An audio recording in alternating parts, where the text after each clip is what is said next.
ఇవాళ రోజున అమ్మాయిలు ఎలా కరువు అయ్యారో రేపటి రోజున అబ్బాయిలు అలా కరువు అవుతారు. నమస్తే అమ్మా. నమస్తే. అత్తింటి వేధింపులకి కోడళ్ళు బలి అవడం చూస్తున్నాం, కానీ తెలంగాణలో ఇవాళ అల్లుడు బలి అయిపోయాడు. ఎట్లా చూస్తారు? ఇది దారుణం. ఇంత ముందుల అత్తింటి వేధింపులు తట్టుకోలేక వేసుకున్న కోడళ్ళు ఉన్నారు, బాయిలో దూకిన కోడళ్ళు ఉన్నారు, పిల్లల్ని తీసుకొని ఎక్కడో దూకి చచ్చిపోయినటువంటి కోడళ్ళు ఉన్నారు, అందరూ ఉన్నారు. కానీ ఇప్పుడు భర్తలు చనిపోతున్నారంటే అసలు ఏంటి ఎటు పోతుంది సమాజం, ఏమవుతుంది లోకం? ఇంత అసలు అంత వేధింపులు ఎందుకయ్యా? ఎందుకు చేసుకున్నావు ఆ పని? నాకు తెలియక అడుగుతున్నాను. ఒక మాట చెప్పు. ఇష్టం ఉంటే కలిసి ఉండు, కష్టం ఉంటే విడిపోయి నీ బ్రతుకు నువ్వు లీడ్ చేసుకో. ఇవాళ రేపు పెళ్లి చేసుకున్నటువంటి వైఫ్ అండ్ హస్బెండ్ ఎవరు కలిసి ఉండట్లేదు. కలిసి ఉండాలనే రూల్ కూడా లేదు ఇక్కడ. ఎవరికి ఇబ్బంది ఉంటే వాళ్ళు విడిపోతున్నారు, హ్యాపీగా ఇది అవుతున్నారు. అట్లాంటిది పెట్టుకొని నువ్వు చేసుకోవటాలు మా సైడ్లు చేసుకోవటాలు చేసుకుంటే నీ తల్లిదండ్రులను ఎవరు చూస్తారు? సో ఇంకా అంటే అత్త వాళ్ళు ఏం చెప్పారంటే విడిగా కాపురం పెట్టాలి, పేరెంట్స్ని వదిలేసి అని చెప్పేసి ఆ టార్చర్ మీద పెట్టారు. అటువంటిప్పుడు నువ్వు పోలీస్ స్టేషన్కి వెళ్ళాలా?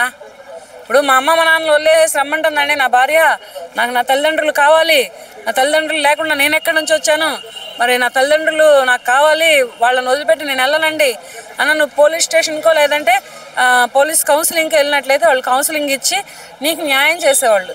దీనిలో కూడా హ్యూమన్ రైటర్స్ ఉంటారు. హ్యూమన్ రైటర్స్ అంటే వాళ్ళు ఎంతసేపు లేడీస్ తరపునే ఉండరు. ఎవరిది తప్పు ఎవరిది గొప్ప అంతా అవుతుంది. అంతే ఇక పోలీసుల వల్ల కాకపోతే ఇటువంటి కేసుల్ని హ్యూమన్ రైటర్లు అప్పచెబుతారు, వాళ్ళు చూసుకుంటారు. ఇవన్నీ వదిలి నువ్వు ప్రాణం ఎందుకు తీసుకున్నావు అనవసరంగా? ఇప్పుడు నీ తల్లిదండ్రులకు నిన్ను తీసుకొచ్చి ఇస్తుందా నీ భార్యే కానీ, నీ భార్య ఇంటి పుట్టింటి తరపున బంధువులే కానీ? ఎవరు కదా? మరి ఇది ఎంతవరకు న్యాయం? ఇది ఎంతవరకు కరెక్ట్? ఇప్పుడు ఆ అత్తకి ఆ భార్యకి ఎలాంటి శిక్ష పడాలి మరి ఇలాంటి ఘటన చేసినందుకు? ఏముంది, తీసుకుపోయి లోపల పడేయకుండా కాలు చేయి తీసేస్తాం. ఇటువంటి వాళ్ళకి అందరికీ కాలు చేయి తీసేయడమే. కానీ ఇది ఎక్కడ మన ఇండియన్ కంట్రీ వరకు ఏ భాషలోనైనా ఏ రాష్ట్రంలోనైనా ఇటువంటి చట్టాలు రావట్లేదు. కాలు చెయ్యి తీసే చట్టాలు రావట్లేదు.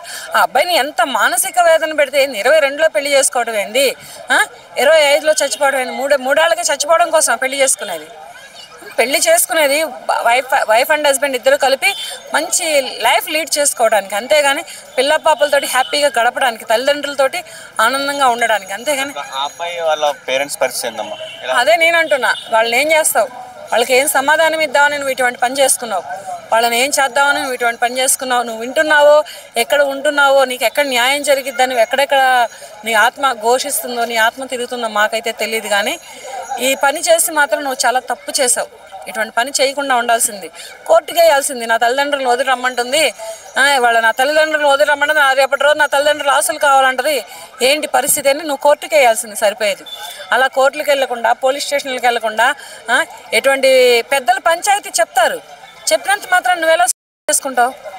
ఇది కరెక్ట్ కాదు కదా. పెద్ద మనుషుల్లోనే ఫస్ట్ పెట్టాలి, బంధువుల్లోనే ఫస్ట్ పెట్టాలి. బంధువులు ఏంటంటే మీ ప్రైవసీ కోసం చెప్పారేమో, మీ ఏకాంతం కోసం చెప్పారేమో, మీరు ఆనందంగా ఉండడం కోసం చెప్పారేమో. ఇవన్నీ ఆలోచించుకోకుండా వేరే కాపురం పెట్టమనింది అని చచ్చిపోవడం అంటే అన్యాయం. ఇప్పుడు వేరే కాపురం లేకుండా ఏ వైఫ్ అండ్ హస్బెండ్ ఉండరు తెలుసా? ఇద్దరు పిల్లలు పుట్టిన తర్వాతనైనా వేరు కాపురమే, పిల్లలు పుట్టకపోయినా వేరు కాపురమే. ఇది అనాదిగా వస్తున్నటువంటి ఆచారం. ఒక అమ్మాయి ఒక అబ్బాయి పెళ్ళిళ్ళు, పెద్దలు కుదిర్చిన పెళ్ళిళ్ళు చేసుకుంటే పిల్లలు పుట్టిన తర్వాతనైనా, పిల్లలు పుట్టక ముందలనైనా ఇష్టమైతే విడిపోయి అత్తమామల నుంచి బ్రతికేటటువంటి అవకాశాలు చాలా ఉన్నాయి. నీ తల్లిదండ్రులే నీకు అంత ప్రాణబద్ధమైనప్పుడు, నీ తల్లిదండ్రులే నీకు లోకమైనప్పుడు ఇంకోసారి ట్రై చేయి. పోయేదేమీ లేదు. కానీ ఇప్పుడు ప్రాణాలు పోయాయి, ఇప్పుడు ప్రాణాలే పోయాయి. ఎక్కడి నుంచి వస్తాయి నీ ప్రాణాలు? ఎవరు చూస్తారు నీ తల్లిదండ్రులని? నిన్ను కని పెంచి పెద్ద చేసి వల్లకాటి కప్ప చెప్పటానికా?